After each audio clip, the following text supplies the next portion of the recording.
आज हम समय में पीछे चलेंगे और आजादी के 20 साल बाद वाले भारत की एक ऐसी झलक देखेंगे जो आपकी आंखों में आंसू और चेहरे पर मुस्कुराहट ला देगी। साथ ही एक दुर्लभ black and white interview film से ये भी देखेंगे कि उस दौर के भावी युवा भारत के बारे में क्या सोचते थे। तो साल 1967, देश को आजाद हुए 2 दशक बीत चुके थे, लेकिन युवा भारत अब भी अपने पैरों पर खड़ा होने के लिए संघर्ष कर रहा था। यह वो दौर था जब अपने सपने तो बड़े थे लेकिन साधन कम, उम्मीदें बड़ी थी लेकिन रास्ते कम, घर में बच्चे ज्यादा थे लेकिन रोटियां कम, खेतों में किसानों को पसीना बहाना ज्यादा पड़ता था लेकिन फसलों को पानी मिलता बहुत कम। मगर मुश्किल चाहे जितनी भी हो, भारत एक ऐसा देश है जिसने हार मानना कभी सीखा ही नहीं। इस दौर में भी हर दिल में उम्मीद की एक लौ जल रही थी। जब लोग कम में भी खुशी ढूंढ निकालते थे, जब सादगी में भी अपनापन था, जब कठिनाई के बावजूद लोग हंसना मुस्कुराना नहीं बोलते थे। मित्रों, सबसे पहले हम उस दुर्लभ इंटरव्यू सीरीज की बात करते हैं जिसे भारत सरकार के फिल्म डिवीजन ने आजादी के 20 साल बाद तैयार किया था। इस डॉक्यूमेंट्री के डायरेक्टर एसएनएस शास्त्री ने 1947 में जन्मे उन युवाओं का इंटरव्यू लिया जो ठीक उसी समय 20 साल के थे जब हमारा देश भी 20 साल का हो रहा था। यहाँ इन युवाओं से भारत में उनके भविष्य, उनकी जरूरतें और देश प्रेम को लेकर कई सवाल पूछे गए। और इस दुर्लभ वीडियो को देखकर हम ये अंदाजा लगा सकते हैं कि 60 के दशक का भारत कैसा दिखता था। उस वक्त के युवा किन सपनों के साथ जी रहे थे और वे आने वाले भारत को कैसा देखना चाहते थे। सबसे पहले शास्त्री जी ने जब एक युवक से पूछा कि आपके लिए आजादी का मतलब क्या है, तो उन्होंने ये जवाब दिया, आजादी का मतलब है स्वतंत्रता, अपने आप को आजाद रखना, किसी के अधीन नहीं रखना। हम जो काम कर सके अपनी मर्जी से कर सकते हैं। मित्रों, ये वो दौर था जब देश के लोग खुली हवा में सांस लेना सीख रहे थे, क्योंकि 200 सालों की गुलामी और संघर्ष के बाद अपने लोकतांत्रिक देश में अपनी मर्जी से जीना उनके लिए किसी सपने से कम नहीं था। देश में सिनेमा, शास्त्रीय संगीत, पश्चिमी डांस, शिक्षा, स्वतंत्रता लोकप्रिय हो रही थी और ये देश के युवा जो भारत का भविष्य लिखने वाले थे। कुछ युवक देश के लिए मर मिटने को तैयार थे और भारतीय सेना में जुड़ना चाहते थे, तो कुछ देश से बिल्कुल भी प्यार नहीं करते थे। Well, I don't know how you could ask me a question like that because I'm an Indian and India means everything to me. I'm a part and parcel of India. India is a part of my life. एक लड़की से पूछा गया कि आप भारत में किस तरह भारत को देखती हैं, तो उसने कहा, मैं भारत के बारे में सोचती हूँ जब मैं लोगों को राशन और बस पकड़ने के लिए लंबी कतारों में देखती हूँ, तब मैं भारत के बारे में सोचती हूँ। जब मैं लोगों को लोकल ट्रेन में दरवाजे पर लटकते देखती हूँ, मैं भारत के बारे में सोचती हूँ। जब मैं सिनेमा में इवनिंग शो देखने जाती हूँ और हाउसफुल का बोर्ड देखकर डबल प्राइस में टिकट खरीदती हूँ। आगे शास्त्री जी ने जब गांव और शहर के युवाओं उनकी जरूरतों के बारे में पूछा, तो कुछ ने कहा कि मेरे पास बहुत पैसे हैं और कुछ ने अपनी जरूरतें बताई। हमें 2 चादरें चाहिए और 2-3 कमीजें हों और 1000 कमीज या चादर आने जाने के लिए। वही किसान के बच्चे ने ट्रैक्टर खरीदने की इच्छा जताई। मुझे ये मालूम होता है कि हम एक जोड़ी बैलों के साथ जमीन को अच्छी तरह नहीं खोद सकते। इसको खोदने के लिए तो अच्छी मशीनें या ट्रैक्टर होने चाहिए। आगे शास्त्री जी देश की गहराइयों में मौजूद गांव में पहुंचे और 1947 में जन्मे लड़के से पूछा, हिंदुस्तान के राष्ट्रपति कौन है? स्कूल गए पढ़ने के लिए? पढ़ने नहीं गए। सरकार ने कहा कि हिंदुस्तान के राष्ट्रपति कौन है मालूम है? पता नहीं है। प्रधानमंत्री का नाम जानते हैं? मालूम नहीं। बिना पैसे की और पैसे अपने मध्य प्रदेश के मुख्यमंत्री के बारे में जानते हैं? नहीं। लाइन खींचने की कोशिश है। वहीं शहर में रहने वाले अमीर बच्चों ने बताया कि आप रिश्वत देकर कॉलेज में एडमिशन ले सकते हैं, जबकि एक बच्चे ने टेक्निकल एजुकेशन लेकर मैकेनिक बनने का सपना बताया। अब देखिए, उस दौर में ना तो बैठकर काम करने वाली ज्यादा नौकरियां थी और ना ही रोजगार से ज्यादा अवसर, इसलिए उस वक्त श्रम को ही रोजी रोटी का सबसे बड़ा साधन माना जाता था। यानी जो जितनी मेहनत करेगा उतनी रोटी कमाएगा। क्या आपने कभी सोचा कि उस दौर में लड़कियां कितनी सुरक्षित महसूस करती थी? अगर हाँ, तो ये युवती आपको जवाब देगी। एक लड़की गई, कुछ ऐसा शिट्टी बिट्टी बजाई, ऐसा इतना नहीं कि वो अच्छा है, ठीक है, लेकिन ना आजकल के लड़के क्या करते हैं, बस आते हैं, धक्का देते हैं और भी कुछ करते हैं और भी बड़ी बुरी मिस्चिफ करते हैं। एक युवक ने बताया उसे कैसी जीवन साथी चाहिए।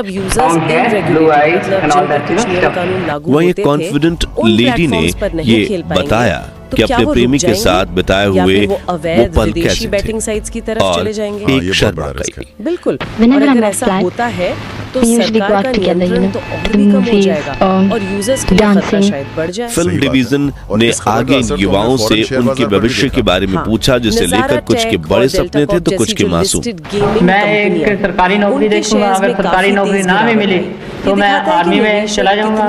एक युवक ने एयरफोर्स में टेस्ट पायलट बनने का सपना बताया, जबकि एक सिर्फ फीटर बनना चाहता था। वैसे जी मैं एक अच्छे किस्म का फैक्ट्री बनना चाहता हूँ, फीटर बनना चाहता हूँ।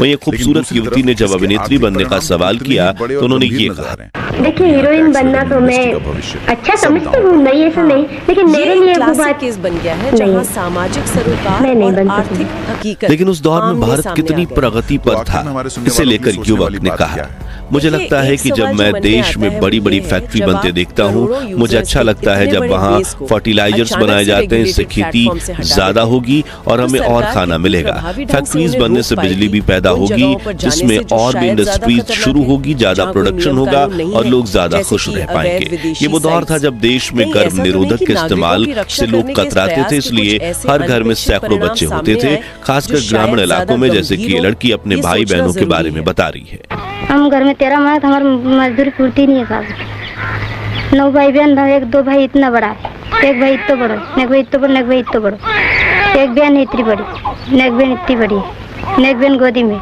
ये वो दौर था जब शहर में रहने वाले युवा अपने लिए खुद जीवन साथी का चुनाव करने की दिशा में आगे बढ़ रहे थे। कौन सिलेक्ट करेगा? ओह देखिए, अगर मुझे अच्छा लगा, दिख पड़ा, अच्छा पढ़ा लिखा है, नेचर अच्छा है, तो मैं भी कर सकूंगी। अगर मुझे भी कुछ उसके लिए फीलिंग्स हो गए तो। जबकि ग्रामीण इलाकों में बच्चे बाल विवाह के बोझ तले दबे थे, जैसे कि इस लड़की की कहानी सुनकर आपकी आंखों में आंसू आ जाएंगे। शादी हो गई? हो गई सर। कब हुई? 12 साल हो गया। तो तुम्हारी उम्र क्या थी? 8 साल। कितनी बड़ी थी? इतनी बड़ी थी सर। कोई बात याद है शादी की? नहीं है साहब, अच्छा खाने मिला था, मिठाई, अच्छा कपड़ा मिले थे। बाल विवाह और बढ़ती आबादी के अलावा नया भारत उस वक्त कई चुनौतियों के साथ लड़ रहा था, जैसे कि भूख और गरीबी की मार। 1960 के दशक में खेती पूरी तरह से बारिश पर निर्भर थी।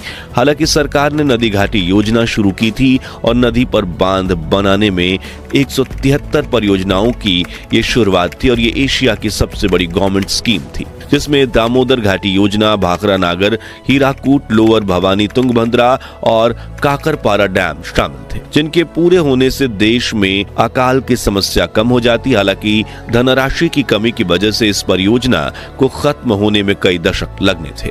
ऐसे में बारिश ठीक से ना होने पर खेत सूख जाते थे और लोग रोटी के एक टुकड़े के लिए तरसते थे।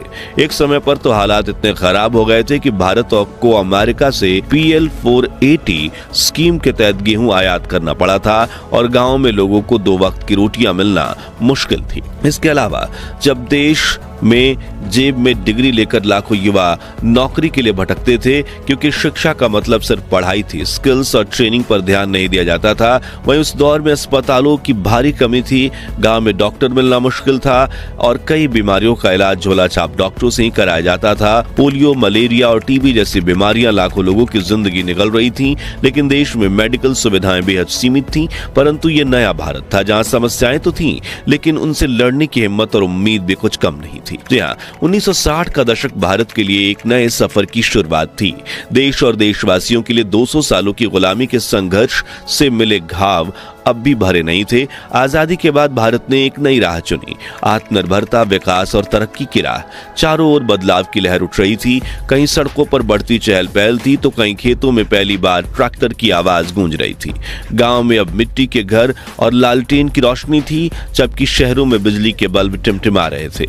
एक तरफ रेडियो पर लता मंगेशकर और मोहम्मद रफी के गाने बज रहे थे तो दूसरी तरफ अखबारों में दुनिया बदलने की कहानियां छपती थी। इसी बीच सन 1962 में चीन और 1965 में पाकिस्तान के साथ हुए युद्ध ने भारत को गहरी चोट पहुंचाई। देश ने पंडित जवाहरलाल नेहरू और लाल बहादुर शास्त्री जैसे 2 काबिल प्रधानमंत्रियों को खोया था, मगर हार मानना अब हमारे खून में अब भी नहीं था और देश की राजनीतिक कमान संभाली आयरन लेडी और दुर्गा मां के नाम से जानी जाने वाली युवा नेता श्रीमती इंदिरा गांधी ने।